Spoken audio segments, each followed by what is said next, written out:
America Iran మధ్య యుద్ధం ముగిసింది. ట్రంప్ విధించిన డెడ్ లైన్ ను 90 నిమిషాల ముందు సీజ్ ఫైర్ డీల్ కుదిరింది. 14 రోజుల పాటు దాడులు నిలిపివేశారు. కాల్పుల విరమణతో పశ్చిమాసియాలో శాంతి నెలకొంది. అయితే యుద్ధంలో తామే గెలిచామని ఇరాన్ ప్రజలు సంబరాలు చేసుకుంటున్నారు. అటు ఇరాన్ బతిమిలాడితేనే ఒప్పుకున్నామని అమెరికా రక్షణ మంత్రి ప్రకటించారు. యుద్ధంలో అసలేం జరిగింది, ఎలా ఆగింది, విజయం ఎవరిది అన్నది చర్చగా మారింది. మరోవైపు సీజ్ ఫైర్ కొనసాగుతుందా లేక మళ్లీ యుద్ధం వస్తుందా అన్న అనుమానాలు వస్తున్నాయి. ఇదే అంశంపై ఇవాళ డిఎన్ఏలో డిస్కస్ చేద్దాం.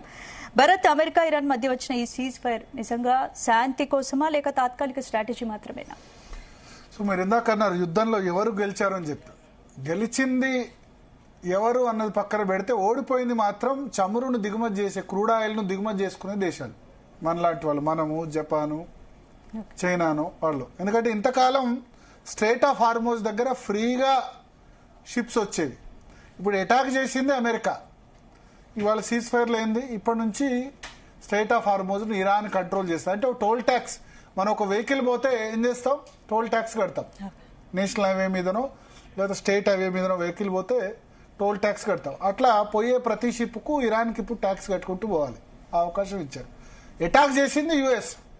నిజానికి యుఎస్ ఈ గల్ఫ్ కంట్రీస్ నుంచి, అంటే మిడిల్ ఈస్ట్ కంట్రీస్ నుంచి వాళ్ళేం క్రూడ్ ఆయిల్ దిగుమతి చేసుకోరు. శిక్ష ఎవరికి పడుతుంది, మన లాంటి దేశాలకు. ఇప్పుడు ఆ క్రూడ్ ఆయిల్ $60 ఉన్నా వీళ్ళు ఇంకో $5-6 వసూలు చేస్తారేమో. ఇరాన్కు అందరు టోల్ ట్యాక్స్ కట్టి పోవాలి. ఎందుకు? ఇరాన్ దేశం నాశనమైంది. మొత్తం అమెరికా అటాక్స్ వల్ల వాళ్ళ ఎకానమీ దెబ్బతింది, ఆర్థిక వ్యవస్థ దెబ్బతింది. ఇవన్నీ నేపథ్యంలో వాళ్ళు ఆ దేశాన్ని నిర్మించుకోవాలంటే ప్రపంచ దేశాలు, అంటే ఎవరైతే మిడిల్ ఈస్ట్ నుంచి ఆయిల్ దిగుమతి చేసుకుంటున్నారో వాళ్ళందరూ మనం ఇరాన్కు ట్యాక్స్ కట్టాల్సిన పరిస్థితి వచ్చింది. ఇక గెలుపు ఓటముల సంగతి నేను చెప్తా. ఇట్లే పాకిస్తాన్ కూడా ఏం చేసింది, ఆపరేషన్ సింధూర్లో వాళ్ళు అక్కడ మనము సంబరాలు చేసుకున్నాం, వాళ్ళు సంబరాలు చేసుకున్నారు. కానీ ఇటువంటి యుద్ధాల్లో గెలుపులు, ఇప్పుడు కొత్త మోడర్న్ వార్ఫేర్లో ఓటమి ఒకరిది, గెలుపు ఒకరిది అని ఉండదు. ఇప్పుడు అమెరికా ఏమంది, ట్రంపే అన్నాడు భారతదేశానికి సంబంధించిన 4 ఫైటర్ జెట్స్ అవి కూలిపోయినాయి అని చెప్పి అన్నారు. Opposition leader, Congress party leaders కూడా రాఫెల్ జెట్స్ కూలిపోయినాయి అన్నారు. యుద్ధం జరిగినప్పుడు ఒకళ్ళకే డ్యామేజ్ జరుగుద్దా, రెండో వైపు అసలు జరగదా? ఇప్పుడు ఇరాన్ మేజర్ డ్యామేజ్ నేను చెప్తా. ఇరాన్ ఏదో గెలిచినట్టు సంబరాలు చేసుకోవడం కాదు, అమెరికా ఏదో ఓడిపోయింది అనడం కాదు. మొట్టమొదటి రోజే ఇరాన్ అధ్యక్షుడిని చంపేశారు కదా, ఖమేనీని. ఇరాన్ అధ్యక్షుడు ఖమేనీ, అధ్యక్షుడు అంటే సుప్రీం లీడర్. అక్కడ సుప్రీం లీడర్ 40 సంవత్సరాలుగా ఏకఛత్రాధిపత్యంగా పాలిస్తున్న వ్యక్తిని చంపేశారు. ఆయన కుమారుడు మస్తబా ఖమేనీ బతికున్నాడో లేదో తెలీదు. సుప్రీం కమాండర్గా అనౌన్స్ చేశారు కానీ ఆయన కోమాలో ఉన్నాడో బతికున్నాడో లేదో తెలీదు. సర్వనాశనం అయింది ఇరాన్లో. సరే అయిపోయింది ఒకటి. రెండో వైపు అమెరికా అత్యంత అద్భుతమైన డిఫెన్స్ సిస్టమ్, రక్షణ వ్యవస్థ కలిగిన దేశం. మన దేశ బడ్జెట్ 56 లక్షల కోట్లు అయితే అమెరికాకు సంబంధించిన రక్షణ బడ్జెటే ప్రతి సంవత్సరం 90 లక్షల కోట్లు ఖర్చు పెడతారు. మన దేశ బడ్జెట్ కంటే దాదాపు 60% రక్షణ బడ్జెటే. ఇంకా మిగతా budget, health budget, education budget different. అంత ఎక్కువ బడ్జెట్ ఉన్న దేశం 7 నుంచి 20 విమానాలు, యుద్ధ విమానాలు, ఫైటర్ జెట్స్ను ఇరాన్ కుప్పగూల్చింది. సో మన 4 విమానాలు రాఫెల్ జెట్ పోయినాయో లేదో తెలియదు కానీ పాకిస్తాన్ మన విమానాన్ని కూల్చిందట. ఆపరేషన్ సింధూర్లో మనకు నష్టం జరిగిందట అని చెప్పి అక్కడ పాకిస్తాన్లో షాహిద్ ఆఫ్రిది ఏదో డాన్సులు చేశాడు, పాకిస్తాన్ క్రికెటర్, అంతేనా? కానీ అక్కడ జైషే మహమ్మద్ స్థావరాల మీద వాళ్ళ మీద అటాక్ చేశాం కదా, ఉగ్రవాద శిబిరాల మీద మనం కూడా అటాక్ చేశాం కదా. సో మనం అటాక్ చేసినప్పుడు మన మీద అవతల వాళ్ళు కూడా అటాక్ చేస్తారు. మనకు ఏమో చీమ కొట్టినట్టు కాకూడదు అంటే అది కుదరదు. అది వెనిజులాలో అయింది. ఎందుకంటే వెనిజులాలో యుద్ధం జరగలే, కేవలం అక్కడ ఉన్న అధ్యక్షుడిని ఎత్తుకొచ్చారు. కానీ మొదటి రోజే అమెరికా చంపేసింది. ఇక ఆ తర్వాత ప్రతిరోజు, ఆ మొదటి రోజు తప్ప మిగతా ప్రతిరోజు కూడా అమెరికాకు బ్యాడ్ న్యూసే. ఫస్ట్ రోజు ఖమేనీని చంపి యుద్ధం ఆపేస్తే అయిపోయేది. వాళ్ళు లాస్ట్ 30 డేస్గా విమానం కుప్పగొలడమో లేదా మిసైల్స్. అమెరికా కంటే ఎక్కువ నష్టపోయినాయి దుబాయ్లో మన వాళ్ళు ప్రతి ఒక్కళ్ళు ఇన్వెస్ట్మెంట్ పెట్టేవాళ్ళే. మన వాళ్ళు చాలా మంది పోయి దుబాయ్లో ఇన్వెస్ట్ చేద్దాం, అక్కడ రియల్ ఎస్టేటు, ఇల్లు కొందాం అనుకున్న వాళ్ళు, ముఖ్యంగా తెలుగు ప్రజలు, ఇండియన్ ప్రజలు చాలా మంది అక్కడ నివాసం ఉన్నవాళ్ళు సేఫ్ అనుకున్నారు. దుబాయ్ నో మోర్ సేఫ్, యుద్ధం వస్తే దుబాయ్లో ఇబ్బంది అవుతుందని తెలిసింది. సౌదీ అరేబియా నష్టపోయింది, బహ్రెయిన్ నష్టపోయింది, కువైట్ అయితే ఆయిల్ రిఫైనరీస్ నష్టపోతే 5 ఏళ్ల వరకు అక్కడ క్రూడ్ ఆయిల్ తీసుకురాదన్నారు. ఇప్పుడు ఈ గల్ఫ్ కంట్రీస్ అన్ని కూడా ఇరాన్ ఇట్లా ట్యాక్స్ వసూలు చేసింది అనుకోండి, పొయ్యే షిప్ అన్నిటి దగ్గర ఇరాన్ పైసలు తీసుకుంది అనుకోండి, ఈ స్టేట్ ఆఫ్ హార్మోజ్ దగ్గర గల్ఫ్ కంట్రీస్ దగ్గర కాకుండా రష్యా నుంచి కొనుగోలు చేస్తారు ముడి చమురు. సో అడ్వాంటేజ్ రష్యా అయింది. అమెరికా రష్యా దగ్గర కొనుగోలు చేయొద్దు అన్నదల్లా అయిపోయింది. రెండోది, ఇరాన్ మీద శాంక్షన్స్ ఉండే. ఇంతకాలం ఇరాన్ ముడి చమురు ఎవరైనా కొనుగోలు చేస్తే ఆ దేశాల మీద అమెరికా తీవ్ర చర్యలు తీసుకునేది. ఒక చైనా తప్ప చైనా కాకుండా మిగతా వాళ్ళు ఎవరు కొనుగోలు చేసేవాళ్ళు కాదు. ఇప్పుడు ఈ శాంక్షన్స్ అమెరికా ఎత్తివేయాల్సిన పరిస్థితి వచ్చింది. ఇండైరెక్ట్ గా రష్యాకు బెనిఫిట్ అయ్యి ఉక్రెయిన్ యుద్ధాల్లో రష్యా మరింత ఈ డబ్బుల్ని వాడుకునే అవకాశం కలిగింది. సో ట్రంప్ చేసిన ఒక స్ట్రాటజిక్ మిస్టేకు ప్రపంచం మొత్తానికి నష్టమైంది. అమెరికాకు సరే నష్టం జరిగింది, వాళ్ళు వియత్నాం లాగా ఇక్కడ ఓడించలేకపోయారన్న జరిగింది. కానీ వాళ్ళకున్న అపార సంపద కానీ మిగతావన్నిట్లో వాళ్ళు రికవర్ కాగలరు. నష్టపోయేది ఈ గల్ఫ్ కంట్రీస్ మీద డిపెండ్ అయి ఉన్న మనము, జపాను, ఇటువంటి దేశాలు. క్రూడ్ ఆయిల్ అయితే కాస్ట్లీ అవుతుంది, వాళ్ళు టోల్ ఫీజు లాగా హార్ముజ్ జలసంధిలో వసూలు చేస్తే. మాట్లాడదాం. మనతో పాటు పోరెడ్డి కిషోర్ గారు ఉన్నారు, అదేవిధంగా నగేష్ గారు సీనియర్ జర్నలిస్ట్, పాపారావు గారు ఉన్నారు, అదేవిధంగా డాక్టర్ పెంటపాటి పుల్లారావు గారు కూడా జాయిన్ అవుతారు. ముందుగా కిషోర్ గారు, సో ఎవరిది విజయం మీ ఉద్దేశంలో? సార్ మ్యూట్ లో ఉన్నారు, మ్యూట్ తీసేసి మాట్లాడండి సార్. ఎస్. ముందుగా భరత్ గారు మీకు, అట్లాగే పాపారావు గారికి, నగేష్ గారికి, పుల్లారావు గారికి, మన జీ టీవీ ప్రేక్షకులందరికీ నమస్కారం అండి. సో ఇప్పుడు మీరు ఇద్దరిలో ఎవరు గెలిచారు అన్నారు. అంటే ముందుగా ఎవరు గెలిచారని తెలియాలంటే మీకు వాళ్ళ గోల్ ఏంటి అనేది తెలియాలి. ఇప్పుడు ఈ యుద్ధంలోకి అమెరికా ఏ గోల్స్ తో వెళ్ళింది, ఈ యుద్ధంలోకి ఇరాన్ ఓకే వారు అటాక్ చేస్తే వీరు రెస్పాండ్ అయ్యారు, అదంతా ఉన్నా గానీ అసలు ఇరాన్ కాంక్షించిన అవుట్కమ్ ఏంటి, అంటే ఈ యుద్ధం నుంచి వాళ్ళు కోరుకున్నదేంటి, అవి తెలియంది మనకి మిగిలినవేవి ఎవరు గెలిచారు ఎవరు ఓడిపోయారు అని అంటే మనము డిసైడ్ చేయలేమండి. కాకపోతే ఇప్పుడు అమెరికా, ఇజ్రాయెల్ వాళ్ళ ముందు నుంచి చెప్తున్నదైతే 2 ఉన్నాయి ముఖ్యంగా బయటికి చెప్తున్నవి. ఒకటేమో Iran the nuclear weapons capability లేకుండా, అంటే అణ్వాయుధాలు అది తయారు చేయలేని పరిస్థితికి తీసుకెళ్లాలనేది ఒకటి. దాని తర్వాత ఆ అణ్వాయుధాలు తయారైతే మళ్ళీ వాటిని ఈ దేశాల మీద వేయాలంటే మీకు మిజైల్ టెక్నాలజీస్ ఉండాలి, మిజైల్స్ ఉండాలి. ఆ మిజైల్స్ లేకుండా ఏమైనా బాంబులు వీళ్ళ మీద వేయలేని పరిస్థితికి తీసుకురావాలని. ఎందుకంటే ఇరాన్ అంతకుముందు స్టేట్ పాలసీగానే, అంటే గవర్నమెంట్ యొక్క పాలసీ లాగానే death to America, death to Israel అని చెప్పేసి అవి ఆ స్లోగన్లు ఎప్పుడు రిపీట్ చేస్తూ ఉండేవారు. పూర్తిగా అమెరికాని ధ్వంసం చేస్తాము, ఇజ్రాయెల్ ని ధ్వంసం చేస్తామనేది అది వాళ్ళకి వాళ్ళు సొంతంగా అన్నా, యువతల వాళ్ళ దీంతో అన్నా, చర్యలతో అన్నా, ఏదన్నా కానీ వారి అఫీషియల్ పాలసీ, అంటే హైయెస్ట్ లెవెల్ పొలిటికల్ లీడర్స్ కూడా ఈ death to America, death to Israel అనే నినాదాలతో చాలాసార్లు, 100 సార్లు, 1000 సార్లు, లేకపోతే 10,000 సార్లు మనం చూసిన విషయాలే ఆ నినాదాలు చేయడం. సో ఇప్పుడు బేసిక్ గా ఏంటి అంటే ఇంతకీ న్యూక్లియర్ వెపన్స్ అంతకుముందు ఒక 10 రోజుల్లో న్యూక్లియర్ వెపన్ ని తయారు చేయగలిగే శక్తి ఇరాన్ కి ఉంది అన్న అసెస్మెంట్ ఏదైతే ఉండిందో, ఈ రోజు అదే పరిస్థితిలో ఉందా ఇరాన్? ఒకవేళ ఆ న్యూక్లియర్ బాంబులు తయారు చేయగలిగితే మరి ఇజ్రాయెల్ మీద, అమెరికా మీద గురి పెట్టగలిగే పరిస్థితిలో ఉందా? ఈ రెండు వీటిలలో మాత్రము మరి పూర్తిగా అయిందా లేదా అనేది మనకు తెలియదు. కానీ దాదాపు ఇరాన్ బలాబలాల్ని మాత్రం ఆ 2 విషయాల్లో కూడా చాలా క్షీణింపనైతే చేశారు అమెరికా అండ్ ఇజ్రాయెల్ మాత్రం. అదైతే మనకు తెలుస్తూనే ఉంది. ఇక మూడోది ఏంటంటే మిసైల్ కేపబిలిటీ ఏం తగ్గినట్లేదు, మిసైల్ కొడుతూనే ఉన్నారు వరుసగా. మిసైల్స్ మీకు ఫస్ట్ లో 100 ఒక రోజుకి 100 పంపిస్తే ఇప్పుడు 9కో 8కో వచ్చిందండి. అంటే ఈవెన్ లెస్ దెన్ 10% మాత్రమే ఆపరేట్ చేస్తున్నారు. ఈ మధ్య మీరు చూడండి అవి కూడా ఎట్లాంటివి వస్తున్నాయంటే ఈ ఏమంటారు, ఇప్పుడు సివిలియన్ పాపులేషన్ మీద మనం వేస్తుంటాం చూసారా యుద్ధంలో, ఏది సాఫ్ట్ టార్గెట్స్ అంటూ ఉంటారు. ఇప్పుడు యుఏఈ మీద, లేకపోతే ఎకనామిక్ ఇంట్రెస్ట్ మీద, ఆయిల్ వీటి మీద, లేకపోతే డేటా సెంటర్ల మీద, ఇట్లాంటి వాటి మీద థ్రెటన్ చేస్తున్నారు. అట్లాంటి వాటి మీద అటాక్స్ కూడా చేస్తున్నారు. సో అదే ఇరాన్ మీద ఈ మధ్య రీసెంట్ గా మీరు ఐరన్ డోమ్ ఇవి ఉంటాయి చూసారా, అంటే స్కైలో మిజైల్స్ రావడము, వాటిని పీల్ చేయడము, అట్లాంటిది పెద్దగా మనకు కనపడట్లేదు ఇప్పుడు. ఆ రోజులు పోయినాయి, దాదాపు చాలా తగ్గింది అట్లీస్ట్. సో ఆ missile making capability and missile delivering capability ఏదైతే ఉండిందో, ఎందుకంటే ఏ మిజైల్ డెలివరీ చేయాలన్నా మళ్ళీ డెలివరింగ్ స్టేషన్ మళ్ళా స్టేట్ ఆఫ్ హార్మోజ్ లో టోల్ ట్యాక్స్ తో మళ్ళా తయారు చేస్తారు. అక్కడికి వస్తున్నాం. ఇప్పుడు అమెరికా గోల్, ఇప్పుడు థర్డ్ గోల్ ఏంటి అనేది అది మనకి డైరెక్ట్ గా అర్థమైంది, అర్థం కాలేదు, వారు చెప్పారు చెప్పలేదు. మీకు అంతకుముందు పనామా కెనాల్ కంట్రోల్ తీసుకున్నప్పుడు కానీ, దాని తర్వాత వెనెజువేలాలో రెజీమ్ చేంజ్ చేసినప్పుడు కానీ, దాని తర్వాత ఇరాన్ మీదకి వస్తారనేది అందరూ ప్రిడిక్ట్ చేసిన విషయమే. ఎందుకంటే మీకు డాలర్, పెట్రో డాలర్ అంటూ ఉంటాము.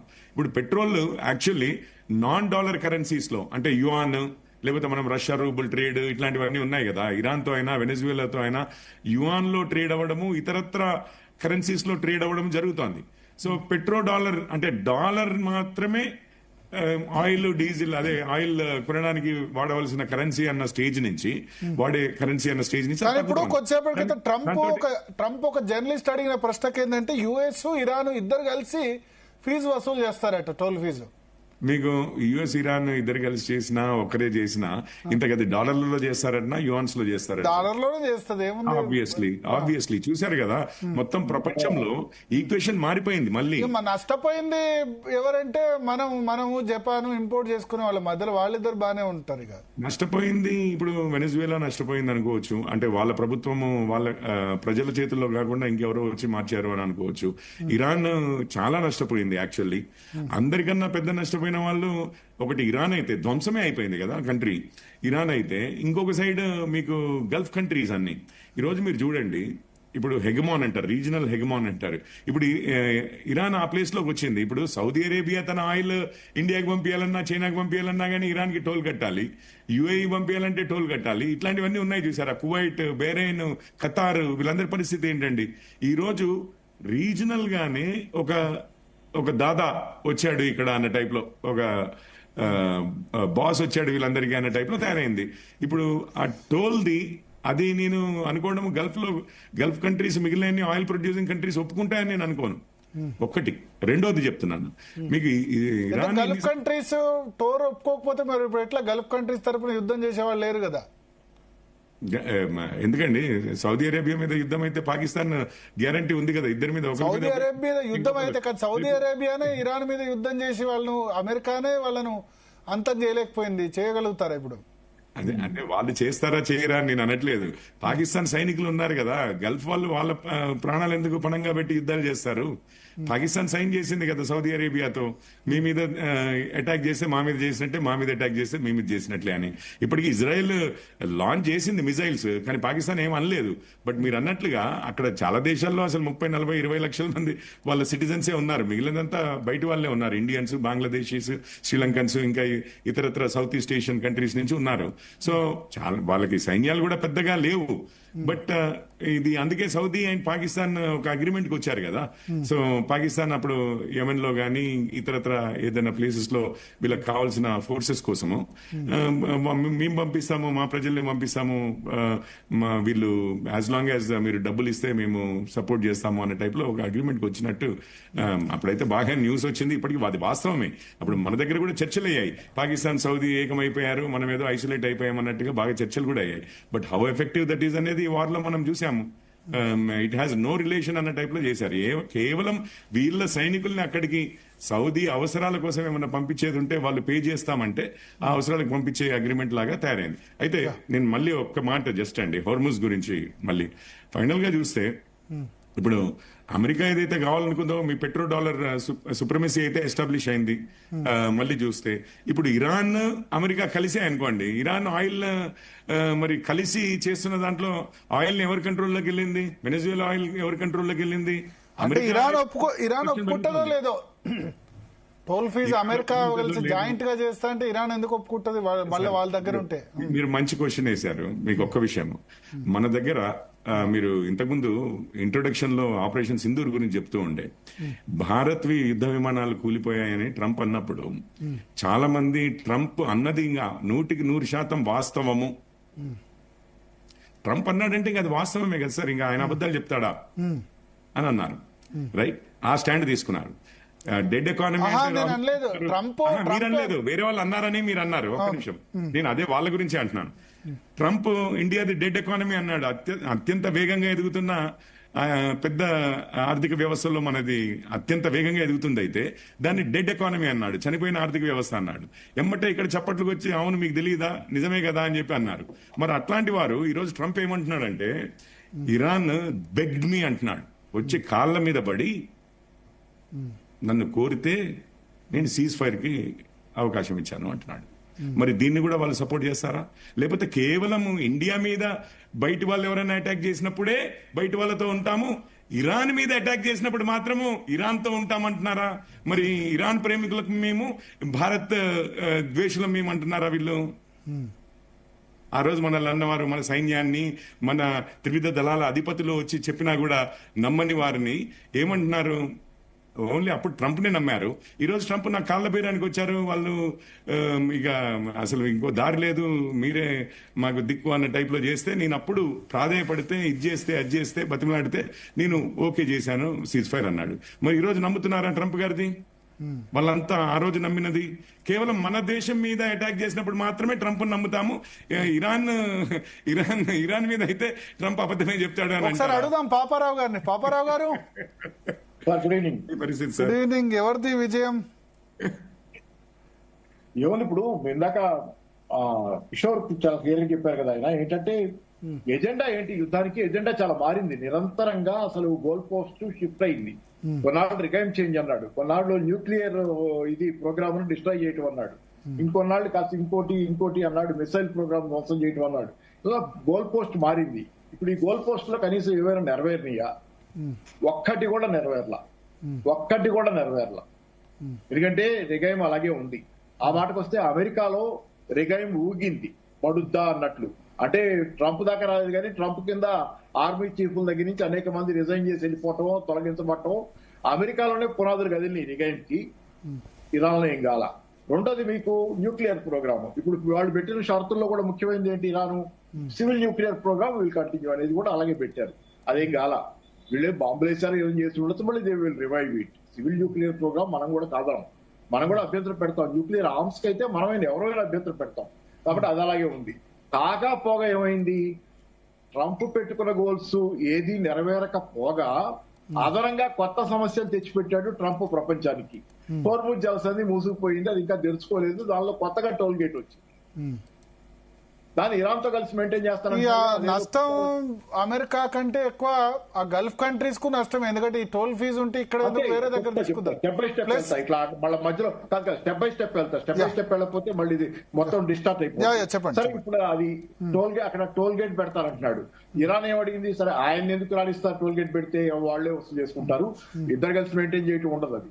ఎందుకంటే సరే, రెండోది ఇక్కడ మీకు ఏమవుద్ది, మీకు టోల్ గేట్ మొన్నటి టోల్ గేట్ పెడతామన్న దగ్గర వీళ్ళు అసలు డిమాండ్ చేసింది ఏంటి, ఇరానియన్స్ అమెరికన్ డాలర్ అడగల. వాళ్ళు యువాన్లలో మాకు డబ్బులు ఇస్తే బోనిస్తామని చెబుతున్నారు. దే క్లియర్లీ టోల్డ్, అన్ని పత్రికల్లో వచ్చింది, వెస్టర్న్ పత్రికల్లో, ఇరాన్ యువాన్లలో ఇవ్వండి మా కరెన్సీ, యువాన్లు మాకు ఇస్తే మీ షిప్పులు పోతాయి, ఇక్కడి నుంచి డాలర్ వద్దంటున్నారు వాళ్ళు. This is very big transition. అన్నిటికంటే పెద్ద షాక్ అమెరికాకి ఇది. ఇక్కడ డాలర్ మాయల పకీర్ ప్రాణం 7 సముద్రాల అవతల మర్రి చెట్టు దీని త్వరలో ఉన్నట్టు డాలర్ లో ఉంది అమెరికా ప్రాణం. ఆ డాలర్ వద్దని ఇవాళ టోల్ గేట్ లో యువాన్ కావాలంటుంది. That is the big symbolic and otherwise also.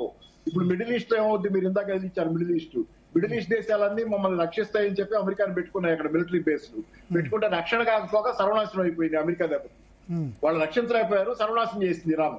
ఇప్పుడు అమెరికాకి దాంతో ఏమడిగారు, మిడిల్ ఈస్ట్ వాళ్ళు నిన్నటిదాకా అడుగుతుంది ఏంటి, వాళ్ళంతా ఈ సీజ్ ఫైర్ ఒప్పందం కుదురుద్ది అనేది ముందు దాకా కూడా అడుగుతుంది ఏంటి, నాయన ఎటుకుడి మొదలు పెట్టారు యుద్ధం, ఇరాన్ ని ధ్వంసం చేసేసి వదిలిపెట్టేయండి, లేకపోతే వాళ్ళు కానీ కోలుకుంటే మమ్మల్ని తాతారు మళ్ళీ అని చెప్పి అడుగుతున్నారు.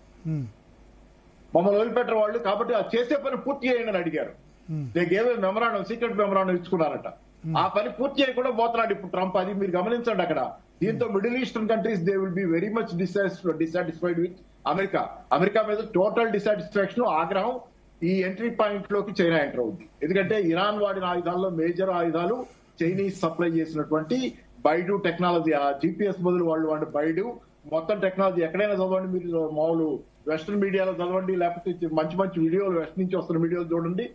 చైనీస్ టెక్నాలజీతో చేశారు. దాంతో ఏమవుతుంది, మీకు అమెరికన్ బేస్లు పెట్టుకునే కంటే చైనా వాళ్ళతో బాగుంటే సేఫ్ ఉంటామని చెప్పి అటు పోయే అవకాశం, డాలర్ పతనం అయ్యే అవకాశం. మిడిల్ ఈస్ట్ ఆయిల్ గనక వాళ్ళు డాలర్ వద్దనుకుంటే గనక, ఎందుకంటే అమెరికాతో వాళ్ళకి పని లేదు, అమెరికా వాళ్ళకి ఆటంకం, అమెరికా వాళ్ళకి ఇబ్బంది, దాంతో వాళ్ళు డాలర్ ని డిస్కార్డ్ చేస్తే నిన్న ఇవాళ చూడండి చాలా చోట్ల వ్యాసాలు కూడా వస్తున్నాయి. ఇవాళ ఆంధ్రజ్యోతిలో కూడా వ్యాసం వచ్చింది ఆ మేరకు డాలర్ ప్రాబ్లమ్స్ మీద, మిడిల్ ఈస్ట్ నుంచి వచ్చిన వ్యాసం. నేను ఇంగ్లీష్ పత్రికల్లో వస్తున్నాయి. నేను ఒక వ్యాసం కూడా ఇక్కడ నేను ఒక వీడియో చేశాను దాని మీద, డాలర్ డిక్లైన్ అని. ఇది ఇప్పుడు జరుగుద్ది. నాటో దేశాలు కూడా డాలర్ ను వదిలిపెడతాయి. అసలు డాలర్ అమెరికా వాళ్ళందరికీ చెడిపోయింది కదా, ప్రపంచం అంతా డాలర్ ను వదిలిపెట్టి. అందుకే ఈ యుద్ధంలో మేజర్ క్యాజువాలిటీ ఏంటంటే అమెరికాకి జరిగిన ఆయుధాలు ఇది కాదు, ఇరాన్కి ఇది కాదు. Dollar is the major casualty which is the heart and soul of America. అది మేజర్ క్యాజువాలిటీ. రేపు పొద్దు నుంచి జరగబోతుంది, అన్వైండ్ అవ్వబోతుంది dollar. Dollar system will collapse any moment if this process of unwinding continues. అది మేజర్. తర్వాత ఇవాళ చూడండి మీరు, ఈ మిడిల్ ఈస్ట్ లో ఏం చెప్తున్నారు, ట్యూస్డే నైట్ విపరీతంగా 800 సార్లు దాడులు చేశారంట ఇరాన్ మీద. దాంతో ఇరాన్ ఇండస్ట్రియల్ బేస్ మొత్తం, డిఫెన్స్ ఇండస్ట్రీ అంటే డిఫెన్స్ ఇండస్ట్రీ మొత్తం ధ్వంసం చేసేసారంట ఒక ట్యూస్డే నైట్. 40 రోజుల యుద్ధంలో ఒక ట్యూస్డే నైట్ చేసేస్తే అంతా అయిపోయిందంట. అందుకని సీజ్ ఫైర్ కు ఒప్పుకున్నారంట. ఫేస్ సేవింగ్ ఎలా తప్పుకోవాలో తెలియటలా. కాబట్టి ఆ ట్యూస్డే నైట్ ఏదో చేసామని చెప్పి ఒక కథ చీకట్లో కథల్ని వెళ్ళిపోతున్నారు. మంచిదే, గొండే ఉండేవాళ్ళకి ఆ ఫేస్ సేవింగ్. అది అణుయుద్ధంగా మారటం కంటే అమెరికా ఫేస్ సేవింగ్ ఇచ్చి దాన్ని పంపించేయటం బెటర్ అక్కడి నుంచి. ఎందుకంటే ప్రపంచం అంతటికి తెలుసు తమిళ తింది అమెరికా ఇరాన్ చేతిలో అని అందరికీ తెలుసు. కానీ అమెరికాకు ఒక్కదానికే ఫేస్ సేవింగ్ కావాలి. ఇది ఎందుకంటే క్యూబా మిసైల్ క్రైసిస్ అప్పుడు కూడా జరిగింది. కెనడీ అప్పుడు ఉండగా క్యూబా మిసైల్ క్రైసిస్ లో క్యూబాలో తీసుకెళ్లి రష్యన్స్ మిసైల్స్ పెట్టారు అమెరికా వైపు టార్గెట్ చేసి. ఆ టైంలో జరిగిన డిప్లొమసీలో కానీ 3వ ప్రపంచ యుద్ధం వస్తుంది అనుకున్నారు. అప్పుడు కూడా అమెరికా ఫేస్ సేవింగ్ ఇచ్చింది రష్యాకి, తప్పుకోవడానికి క్యూబాల నుంచి మిసైల్స్ తీసేయడానికి ఫేస్ సేవింగ్. ఇది మంచిదే, ఫేస్ సేవింగ్ ఇస్తారు. రెండో వాళ్ళు తప్పుకోవడానికి ఒక అవకాశం ఇవ్వాలి మనం, మర్యాదగా తప్పుకోవడానికి. లేకపోతే పెద్ద యుద్ధం అయిపోయి ప్రపంచ నాశనం అవుతుంది. ఆ ఫేస్ సేవింగ్ ఇవాళ ఏంటంటే ట్యూస్డే రాత్రి మేము అంత చేసాం ఇంత చేసాం ఈ కథలు చెప్పుకోనివ్వండి, చెప్పుకుంటా బతుకుతారు కొంతకాలం. ఆఖరికి ముగిసిపోయిన కాలంలో అమెరికా ఉంది, సామ్రాజ్యం కోల్తుంది. నా పుస్తకం కూడా ఉంది, నేను ఒకసారి కోట్ చేసుకుంటాను, ఎప్పుడు చెప్పడం మన టీవీలో. సమాజంలోకి సామ్రాజ్యవాదం 2012లో అమెరికా ఈ సిస్టమ్ కూలిపోద్ది అనేది. తర్వాత లేటెస్ట్ 2024లో కూడా మానవాళికి మహోదయం అంతంకాతీత ఆరంభం అనే పుస్తకం వేశారు. అమెరికా కూలిపోతే, ఈ ఉద్యోగాలు ఆగిపోతే ప్రపంచం మునిగిపోదు, కొంతకాలం కష్టకాలం ఉంటుంది కానీ ముందు బంగారు భవిష్యత్తు ఉంది మనకు అనేది ఆ పుస్తకం సారాంశం. అంతంకాతీత ఆరంభం మానవాళికి మహోదయం అనే పుస్తకం 2024లో వేశారు. సో ఏదేమైనా ఏంటంటే ఇది సామ్రాజ్యవాద వ్యవస్థ, అమెరికా బేస్డ్ సామ్రాజ్యవాదం అనేది కూలిపోయే కాలం, ఆఖరి కాలం వచ్చే ఈ యుద్ధం చేసుకున్నాడు. తీవ్రంగా గాయపడి మూలుగుతుంది అమెరికానే. ముసలి నక్కనగానే ముసలి సింహం అనుకుందాం, నిన్నాడు సింహమే కదా అది జరుగుతుంది. ఓకే, నగేష్ గారు జాయిన్ అయ్యారు, సీనియర్ జర్నలిస్ట్. నగేష్ గారు, మీకు కూడా అదే క్వశ్చన్, ఎవరు గెలిచారు ఎవరు ఓడిపోయినారు? యుద్ధంలో పాల్గొనని వాళ్ళే ఎక్కువ ఓడిపోయినారని నేను అనుకుంటున్నా, ఇరాన్ యుఎస్ కంటే ఎక్కువ. మిడిల్ ఈస్ట్ కంట్రీస్ లేదా క్రూడ్ ని ఇంపోర్ట్ చేసుకుని ఒక్క నిమిషం ఏమనుకోకండి. జస్ట్ లేటెస్ట్ వార్త నేను ఇక్కడ డిబేట్ ముందు చూసింది ఏంటంటే, ఇరాన్ మళ్ళీ హోర్ముజ్ జలసంధిలో వాహనాల రాకపోకలు ఆపింది అనేది లేటెస్ట్. మళ్ళీ ఎక్స్పెక్ట్ చేసిందే అండి. థ్యాంక్ యూ, చెప్పండి. ఇది మీరు దీని ప్రాఫిట్ అండ్ లాస్ లో చూస్తే ఇప్పుడు అమెరికా మిలిటరీగా గెలిచింది. ఎట్లాగంటే వీళ్ళ దగ్గర ఉన్న నేవీని, ఎయిర్ ఫోర్స్ ని, మిసైల్ డంప్స్ ని, దాని తర్వాత అమ్యునిషన్ ఫ్యాక్టరీస్ ని అన్నిటినీ కొట్టేసింది. కానీ స్ట్రాటజిక్ గా అమెరికా ఫెయిల్ అయింది కదండి. అక్కడ వాళ్ళు ఓడిపోయినట్టుగా ఎట్లాగా ఫెయిల్ అయ్యారు? ఇప్పుడు వాళ్ళతో ఉన్న గల్ఫ్ కోఆపరేషన్ కౌన్సిల్ మెంబర్స్ ఎవరైతే ఉన్నారో వాళ్ళందరినీ టార్గెట్ చేసేసి అది ఇరాన్ అటాక్ చేసింది. నెంబర్ 1. నెంబర్ 2 ఏంటంటే అమెరికాకి నేటోకి ఇప్పుడు చాలా సీరియస్ డిఫరెన్స్ వచ్చింది. అసలు ఈ రోజు ఇంకా నేటో ఉందో లేదా అనేది పరిస్థితి వచ్చింది. ఈయన ఏమిటంటే ఇష్టం వచ్చినట్టుగా బ్రిటిష్ ప్రైమ్ మినిస్టర్ స్టార్మర్ కానీ, ఫ్రెంచ్ ప్రెసిడెంట్ మ్యాక్రాన్ గారిని కానీ అసలు పర్సనల్ అటాక్ చేశారు. సో మేము అంతా ఖర్చు పెడుతున్నాం, వీళ్ళేమో అసలు దేనికి రారు అని ఆయన చెప్పాడు. సో ఇప్పుడు ఏమిటంటే అది పోయింది. దాని తర్వాత డొమెస్టిక్ గా చూస్తే మొత్తం అసలు ఇంత పడిపోయిన పాపులారిటీ ఎప్పుడు లేదు ట్రంప్ కి. మొత్తం డొమెస్టిక్ పాపులారిటీ పడిపోయింది. రేపు మిడ్ టర్మ్ ఎలక్షన్స్ వస్తాయి మనకి, అక్టోబర్ నవంబర్ లో ఎప్పుడు వస్తాయి అనుకుంటాను. అక్కడ ఏమిటంటే హౌస్ కి ఎలక్షన్స్ ఉన్నాయి, సెనెట్ ఉన్నాయి. దీంట్లో ఇంకే అసలు గెలిచే పరిస్థితి కనబడతాయి. ఎందుకంటే అప్రూవల్ రేటింగ్ 35-36% ఉంది. ఈ యుద్ధానికి కూడా అమెరికన్స్ తో సహా అందరూ వ్యతిరేకంగా ఉన్నారు. సో ఇప్పుడు ఈయన సాధించింది ఏమిటి? అసలు ఒరిజినల్ గా ఈయన గోల్స్ ఏమిటి? ఫస్ట్ ఏమో రెజ్యూమ్ చేంజ్ అన్నాడు. ఫస్ట్ అంతకు ముందు ఏమన్నాడు? వీళ్ళని న్యూక్లియర్ కేపబిలిటీ వీళ్ళని తీసేయాలన్నాడు. అది ఏమిటంటే లాస్ట్ టైం చేశారు, మేము పేల్చేసామన్నాడు. దాంతో రెజ్యూమ్ చేంజ్ అన్నాడు. రెజ్యూమ్ చేంజ్ అని ఖమేనీని ఫస్ట్ డే నాడే చంపేశారు. మరి రెజ్యూమ్ చేంజ్ ఖమేనీ కాదు, ఖమేనీతో ఆయన టాప్ లీడర్షిప్ అందరినీ స్ట్రైక్ చేశారు. ఆ రోజు అందరూ పోయారు. ఇంకే రెజ్యూమ్ చేంజ్ అయిపోయింది. ఇంకేం మిగిలింది? దాని తర్వాత ఏంటంటే ఇజ్రాయెల్ మరి మొదటి 2-3 రోజులు యుద్ధం ఆపేస్తే అయిపోతుండే కదా, ఎందుకు? నేనేమంటున్నానంటే చాలా ఛాన్సెస్ దొరికే ఈ యుద్ధం ఆపడానికి. మధ్యలో చూడండి, ఒక అడ్రస్ టు ద నేషన్ చేశాడు ఒక 10-15 రోజుల కింద. ఆ రోజు ఏమిటంటే మేము చాలా ఆసక్తిగా చూసాం. అసలు ఏదైనా దాంట్లో అడ్రస్ టు ద నేషన్ లో ప్రపంచకానికి ఏదైనా అడ్రస్ ఇస్తాడో లేకపోతే అమెరికాకి ఏం మాట్లాడలేదు. నిన్న మొన్న మాట్లాడేది కూడాను, ఏది మాట్లాడినా కూడా తనని పొగుడుతూ, తన దేశాన్ని పొగుడుతూ, తన ఆర్మీని పొగుడుతూ, అంతకు తప్పితే ఒక కరెక్ట్ మెసేజ్ ఏం పోదు. సో దాంతో ఏంటంటే అసలు అతనికి ఒక థాట్ ప్రాసెస్ లోనే ఒక ఏదో డెఫిసిట్ ఉన్నట్టుగా కనబడుతున్నది. దాని తర్వాత అసలు టాప్ లీడర్షిప్ అమెరికా పోయింది. ఎట్లాగా? వాళ్ళ అటార్నీ జనరల్ తీసేశారు, చీఫ్ ఆఫ్ ఆర్మీ స్టాఫ్ తీశారు. చీఫ్ ఆఫ్ ఆర్మీ స్టాఫ్ ఎందుకు తీశారు? అతను ఏమని అంటే మేము సోల్జర్స్ ని పంపించాం ఇరాన్ కి సోల్జర్స్ పంపిస్తే వాళ్ళందరూ చచ్చిపోతారు, నేను నీ ఆర్డర్స్ ఒబే చేయాలంటే నువ్వు రిటైర్ అయిపోవన్నారు. అంటే అది చాలా సీరియస్ థింగ్. ఏది అసలు మేము అక్కడికి పంపించాను. రెండోది ఏమిటంటే ఇప్పుడు దీంతో చైనా స్ట్రెంగ్త్ అయింది. ఎట్లాగా? ఇప్పుడు దీని వెనకాతల ఏది ఇప్పుడు జరుగుతున్న ఏదేదో ఒప్పందం, దీంట్లో చైనా ఏంటంటే మేజర్ రోల్ ప్లే చేసింది. ఇది పాకిస్తాన్ ముందు పెట్టుకుని. ఇషాక్ ధర్ మనకందరికీ తెలుసు, చైనాకి వెళ్ళాడు, అక్కడ వాటితో వార్తలు చెప్పాడు. రష్యా స్ట్రెంగ్త్ అయింది. రష్యా ఎలా స్ట్రెంగ్త్ అయింది? Global oil crude oil prices పెరిగిపోయాయి. సో రష్యా ఏంటంటే ఇష్టం వచ్చాడు అమ్ముకుంది. అమెరికా చెప్తేనే ఇండియా ఎంత ఆయిల్ కావస్తే అంత రష్యా నుంచి కొనుక్కోవచ్చు అనేది. సో ఈయన ఏ గోల్స్ సాధించింది? ఇవాళ జరిగింది ఏమిటి? నిన్న అమెరికా సీజ్ ఫైర్ డిక్లేర్ చేస్తే ఇవాళ ఇజ్రాయెల్ ఇష్టం వచ్చినట్టుగా లెబనాన్ ని బాంబింగ్ చేసింది. సో దీనివల్ల ఏం జరిగింది? ఇరాన్ సాయంత్రం ఏం చేసిందంటే హార్మోజ్ స్ట్రైట్ క్లోజ్ చేసింది. ఇప్పుడే అందిన వార్త. రెండోది ఏమిటి? ఒమాన్ ఏదైతే అమెరికా ఎలా ఒమాన్ ఏమైందంటే లేదు, ఇరాన్ ప్రపోజల్ ఏమిటంటే మేము ఒమాను కలిపి $2 million per tanker or ship నుంచి చార్జ్ చేస్తాం, హార్మోజ్ స్ట్రైట్ లో పాస్ అయిందంట. ఒమాన్ ఏమనంటే మాకు ఇలాంటి ప్రపోజల్ ఏమీ లేదు, మేము ఇలాంటి ఏమి చేయనున్నా అనేది వాళ్ళు అందిస్తారు. ఇరాన్కి ఏంటంటే ఇప్పుడు చాలా ఏది డబ్బు అవసరం, ఇక్కడ రీకన్స్ట్రక్షన్ యాక్టివిటీ కావాలి. అయితే ఇక్కడ మనకి ఏమిటంటే ట్రంప్ ఒకటి తగ్గాడు తన ఒరిజినల్ స్టాండ్ కన్నాను. ఇప్పుడు ఏమిటంటే ఏమీ సాధించకుండాను ceasefire temporary ceasefire 2 వారాలకి ఒప్పుకున్నాడంటే ట్రంప్ డెఫినెట్ గా దీంట్లో ఒక బలహీన పడ్డాడు ఈ ఇన్ని రోజులకి అనేది దాంట్లో ఎలాంటి అనుమానం లేదు. ట్రంప్ బలహీన పడ్డాడు డెఫినెట్లీ అండి. ఎందుకంటే మనకు లాభమా నష్టమా? మన నష్టం తప్పించుకున్నాం మనం. ఎందుకంటే క్రూడ్ ఆయిల్ ఫ్యూచర్ లో ఇరాన్ గనక ఈ టోల్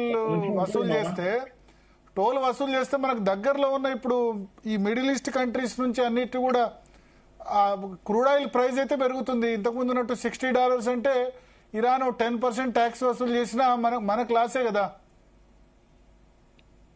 మనకి లాస్ అట్లా ఎలాంటి డౌట్ లేదండి. ఎందుకంటే మనకి ఫర్టిలైజర్ షార్టేజ్ వచ్చేస్తుంది. రెండోది అంటే మన గ్యాస్ షార్టేజ్ వచ్చేస్తుంది. ఎంప్లాయ్మెంట్ పడిపోయింది. అక్కడ నార్త్ ఇండియాలో mass migration from cities to villages జరుగుతున్నది. అంతకన్నా మనకి నష్టం ఏంటంటే ఇంకోటి డిప్లొమాటిక్ గా మనం నష్టపోయాం. ఎట్లాగా? దీంట్లో అంతా ఇనిషియేటివ్ పాకిస్తాన్ తీసుకుంది. సో ఇండియా ఎక్కడా లేదు దీంట్లో ఈ పీస్ డీల్ లోను. సో దాంతో ఏంటంటే మనం ఇప్పుడు ఏమనుకుంటున్నాం, ఒక టెర్రర్ స్పాన్సరింగ్ నేషన్ ఏదైతే పాకిస్తాన్ వాళ్ళ చేతిలో ఇనిషియేటివ్ పోయింది. రేపు శుక్రవారం నాడు ఏదైతే టాక్స్ జరుగుతాయో అవి ఇస్లామాబాద్ టాక్స్ జరుగుతాయి. దాని ఒక కొలిక్ వచ్చాయంటే ఈ టాక్స్ అది ఇస్లామాబాద్ ఇస్లామాబాద్ అగ్రిమెంట్ కింద వస్తాయి. సో దానివల్ల పాకిస్తాన్ వాల్యూ ఇంటర్నేషనల్లీ పెరుగుతుంది అనేది ఒక అనుకుంటున్నారు. పాపారావు గారు ఏదో చెప్పాలనుకుంటారు అప్పటి నుంచి చెప్పండి. ఏం లేదు, అంటే మనకి లాభం నష్టం దగ్గర ఏంటంటే అది depends on what we think of. అంటే కొన్ని యాంగిల్స్ మన దేశంలో కూడా భిన్న కోణాలు ఉంటాయి దీనిలో రాజకీయాలుగా. ఏంటంటే ఇక్కడ మీకు గ్లోబల్ గానే అమెరికా డామినేషన్ కి మిడిల్ ఈస్ట్ మొత్తం it is going towards China, దానిలో డౌటే లేదు. That is happening. యూరోప్ లో కూడా చాలా దేశాలు చైనాతోనే అది వాళ్ళ లెక్కలో అది కమ్యూనిస్ట్ దేశం ఇంకోటి ఏదైనా కానీ నియంత్రించుకోనుకున్నా జీతోనే స్టెబిలిటీ ఉంది మనకి. అట్లీస్ట్ మనం యూ కెన్ ప్రిడిక్ట్ అక్కడ విధానాలు మీకు స్టెబిలిటీ ఉన్నది అనేది ఒకటి గ్యారంటీగా యూరోపియన్ దేశాలు ఫీల్ అవుతున్నాయి. ట్రంప్ అనే ఫికిల్ మైండెడ్ గంటకు ఒక పని చేసి ఏం చేస్తున్నాడో తెలియని వాడి కంటే కూడా జీ బెటర్ అనేది. కాబట్టి ఇది major advantage to the Chinese. ఇది తర్వాత యుద్ధం చేయకుండా అసలు యుద్ధంలో వాళ్ళ పాత్ర లేకుండా వాళ్ళు మేజర్ అడ్వాంటేజ్ పొందారు. అంటే పాత్ర అంటే ఇరాన్కి వెనకుండా అది వేరే విషయం, డైరెక్ట్ లేరు. తర్వాత రష్యా కూడా దిగేది. కాబట్టి మేజర్ గా గ్లోబల్ ఈక్వేషన్ మారుతుంది. కాబట్టి అది మనం దానిలో ఇప్పుడు నేను చెప్పేది ఒకటి, దీనిలో మనం రష్యాతో బాగా సంబంధాలు కొంచెం స్ట్రెయిన్ అయింది ఈ మధ్యకాలంలో. కొంచెం మన పొరపాటు కూడా ఉంది దానిలో. ఆయిల్ అమెరికా మీద ఎరించగానే మనం కొంచెం వెనక్కి తగ్గాల్సి రావటం ఇవన్నీ. కానీ మళ్ళీ రష్యా మీద లిఫ్ట్ చేస్తారేమో, రష్యా దగ్గర కొనుగోలు చేయొద్దంటారేమో అమెరికా. ఇక ట్రంప్ మాట మనం వింటే అనవసరం సార్. ఇక మనం ఇప్పుడు దాకా నష్టపోయాం కదా. ఇంకా ఇప్పుడు అట్లీస్ట్ అది ముసలి ఇది స్టేజ్ కి వచ్చి గాయపడి ఇంకా అది కోలుకునే స్థితిలో లేదు.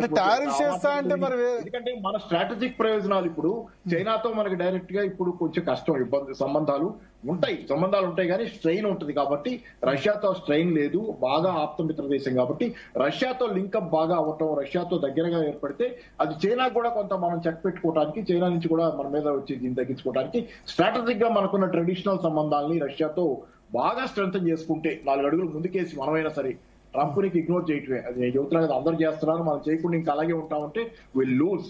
మనం రష్యాకి ఎంత దగ్గర అయితే చైనాకి కూడా చైనా ఆటోమేటిక్ గా అది చైనా మీద కూడా చెక్గా ఉంటుంది మనకి. వాళ్ళిద్దరి మధ్య ఉన్న సంబంధాల దృష్ట్యా ఈ ట్రయాంగిల్ లో మనం కూడా కొంత సేఫ్ సైడ్ ఉండొచ్చు, మన జాగ్రత్త మనం తీసుకోవచ్చు. కాబట్టి పాకిస్తాన్ కూడా చెక్కేది. కిషోర్ గారు కిషోర్ గారు ఇప్పుడు మళ్ళా వచ్చి మీకు 1 month అయిపోయింది రష్యన్ ఆయిల్ శాంక్షన్, దాని మీద మీకు 1 month వేవర్ అయిపోయిందంటే ఒక నిమిషం ముందు మనము చాలా ఫాస్ట్ గా ముందుకెళ్తున్నాం అనుకుంటా. గ్రౌండ్ రియాలిటీస్ అంత ఫాస్ట్ గా ముందుకు వెళ్ళట్లేదు. ఇప్పుడు ఆల్రెడీ ఇరాన్ ఏ షిప్ ని కూడా నేను పాస్ చేయనివ్వను హార్ముజ్ నుంచి అనేది. ఎందుకు? ఇజ్రాయిల్ హెజ్బోలా మీద అటాక్ చేస్తుంది లెబనాన్ లో అంటాను. అసలు నీకు యుద్ధము నీకు ఇజ్రాయిల్, ఇరాన్, అమెరికా కదా. మరి మధ్యలో లెబనాన్ ఎక్కడి నుంచి వచ్చింది? మధ్యలో హెజ్బుల్లా ఎక్కడి నుంచి వచ్చింది? అంటే ఇప్పుడు జైషే మహమ్మద్ మీద నువ్వు అటాక్ చేస్తే పాకిస్తాన్ నేను ఒప్పుకోను, మన ఇద్దరి మధ్యలో సీజ్ ఫైర్ కానట్టు అని చెప్పి వాళ్ళు బయటకు వచ్చారు. ఇప్పుడు మీకు అది అర్థమవుతుంది చూసారా? జైషే మహమ్మద్ అది 3వ దేశంలో ఎక్కడో ఉంటే మనం అటాక్ చేస్తే ఆ టైప్ లో ఉంది. సో పరిస్థితి ఏంటంటే మీరు ఆల్రెడీ ఏదో సీజ్ ఫైర్ అయిపోయింది, ఎవరో వెనక్కి దగ్గారు, ఎవరో ముందుకు దగ్గారు, ఇదంతా అనుకుంటున్నాం కదా. నేను అంత సింపుల్ గా ఉందని అనుకోవట్లేదండి.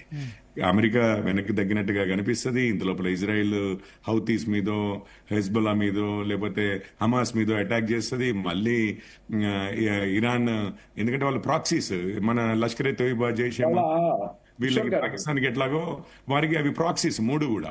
సో షరతుల్లో కూడా అదొకటి.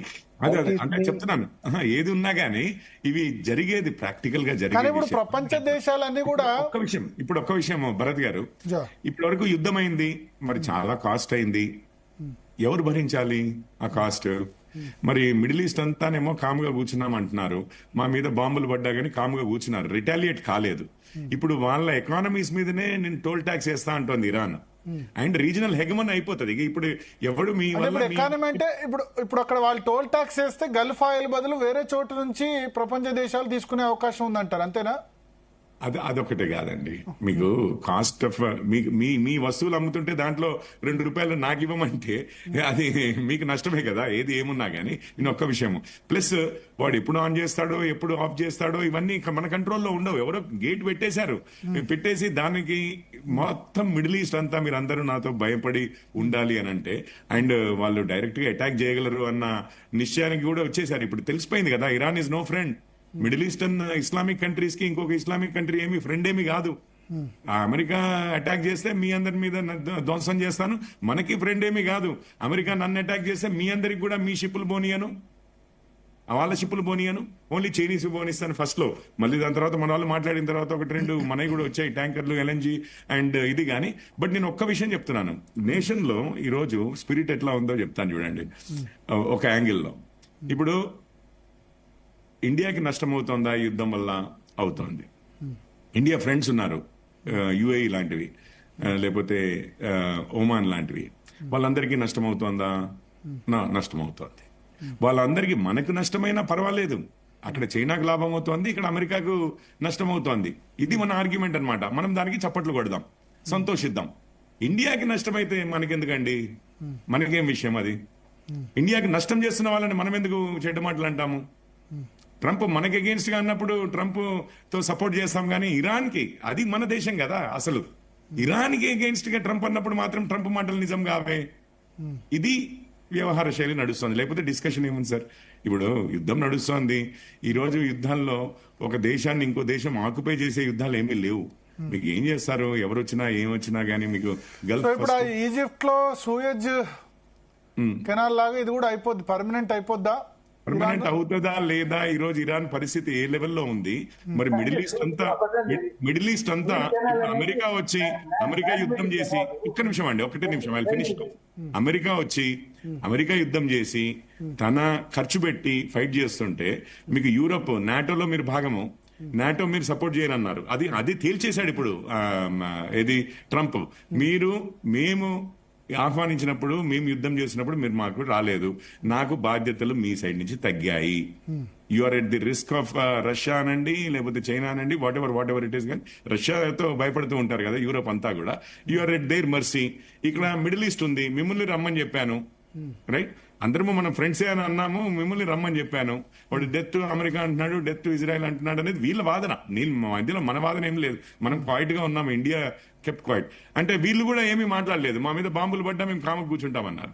సరే, ఇప్పుడు అమెరికా ఏమంటున్నాడంటే, సరే మంచిది, నా ఇంట్రెస్ట్ లో నేను ఏం చేయాలనుకున్నాను అది చేసేసాను, నేను వెళ్ళిపోతున్నాను. Now this is a cauldron left burning. ఇప్పుడు మిడిల్ ఈస్ట్ లో ఏ దేశానికి ప్రశాంతత ఉందనుకుంటున్నారు, ఉంటదనుకుంటున్నారు? ఇప్పుడు అమెరికా వెనక్కి వెళ్తే అమెరికానే వెళ్ళిపోయింది, మీరెవర్రా బచ్చగాళ్ళు అనే టైప్ లో ఇరాన్ యాటిట్యూడ్ మారుతుంది. అదొకటి మాత్రం గ్యారంటీ. కానీ మనకు లాస్ కదా అంటారు, ఆ క్రూడ్ ఆయిల్ ధరలు లాస్. మన లాస్ గురించి ఎవరు మాట్లాడుతున్నారు సార్? ఇప్పుడు చూసుకోవాలి, ఎవరి దేశాలు మన లాస్ గురించి మాట్లాడామా? ప్రపంచ దేశం. ఇప్పుడు ఒక విషయం చెప్తాను. అమెరికా ఇరాన్ మీద బాంబులు వేసింది, మనం మాట్లాడలేదు.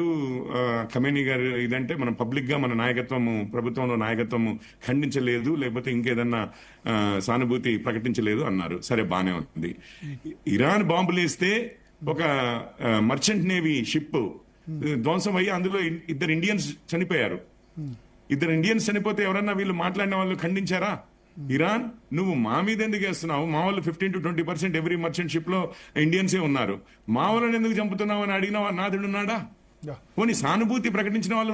నగేష్ గారు ఏదో చెప్పాలనుకున్నాను ఇంతకు. నగేష్ గారు, ఎస్, క్లోజ్ చేద్దాం చర్చ. ఒకటండి, ఇప్పుడు స్ట్రైట్ ఆఫ్ హార్మోజ్ కి సూయిజ్ కెనాల్ కి ఫస్ట్ థింగ్ ఏంటంటే తేడా ఉంది. అదేంటంటే సూయిజ్ కెనాల్ అనేది న్యాచురల్ కెనాల్ కాదు, అది man made canal. Straight of Hormuz అనేది పేర్లోనే ఉంది. స్ట్రైట్ అంటే అది న్యాచురల్ ఇది అనమాట. సో ఇరాన్ కి దాంట్లో టోల్ కలెక్ట్ చేసే హక్కు లేదు, ఎప్పటి నుంచో ఉంది.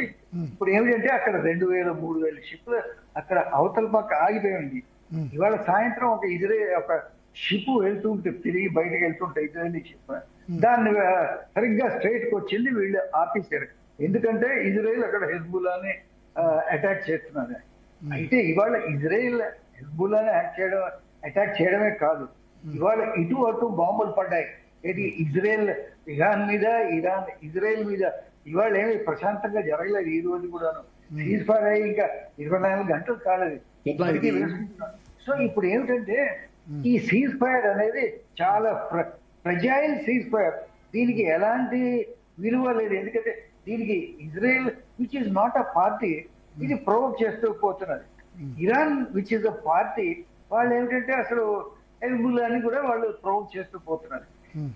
ట్రంప్ స్టేట్మెంట్ ఇప్పుడు సాయంత్రం ఇచ్చిన ట్రంప్ స్టేట్మెంట్ చాలా భయంకరంగా ఉన్న స్టేట్మెంట్. ఇంతకు ముందు we will erase the civilization అన్నట్టుగా సాయంత్రం అలాంటి స్టేట్మెంట్లు సాయంత్రం ఇచ్చాడు. ఏంటంటే we will take away all their uranium dust ఏవో ఇచ్చాడు. టాక్స్ జరుగుతున్నప్పుడు ఇంకో శుక్రవారం నాడు ఇస్లామాబాద్ వాళ్ళు, ఇరాన్ వాళ్ళు, అమెరికా వాళ్ళు కూర్చుంటున్నప్పుడు ఇవాళ ట్రంప్ ఇవాళ ప్రావోకేటివ్ స్టేట్మెంట్స్ ఇవ్వడంతో ఏమిటంటే అసలు ఒప్పందం అనేది చాలా టెంపరీగా ఉంది. ఇరాన్ అడుగుతుంది ఏమిటంటే దీనికి ఒక పర్మనెంట్ ఇది ఇవ్వాలి. దానికి ఏంటంటే యునైటెడ్ నేషన్స్ సెక్యూరిటీ కౌన్సిల్ దీనికి ఒక సీల్ వేయాలనేది అడుగుతుంది. ఓకే, ఒక చిన్న విషయం సార్ మాట్లాడతా. 30 seconds. చెప్పండి. ఇప్పుడు ఇక్కడ యుద్ధంలో అమెరికా తప్పుకోవాలనుకుంటుంది, ఇరాన్ ఒప్పుకుంటుందా అనేది. కానీ స్పాయిల్ స్పోర్ట్ ఎవరంటే దీన్ని చెడగొట్టగలిగింది ఇజ్రాయెల్. పిల్లికి చెలగాటం వెలక్కి ప్రాణ సంకటం అంటారు. ఈ ఇజ్రాయెల్ కేమో చెలగాటం, ఇది అమెరికాకి ప్రాణ సంకటం. వాళ్ళు వచ్చి ఇరుక్కున్నారు దీనిలో. ఇజ్రాయెల్ ఆపితే గానీ గోల ఆగదనేది ఇరాన్ స్పష్టం చేస్తుంది. లెబనాన్ లో నువ్వు పోతే ఇది మళ్ళీ కంటిన్యూ అవుతుంది. సో అమెరికాకి సంకటమే ఇది.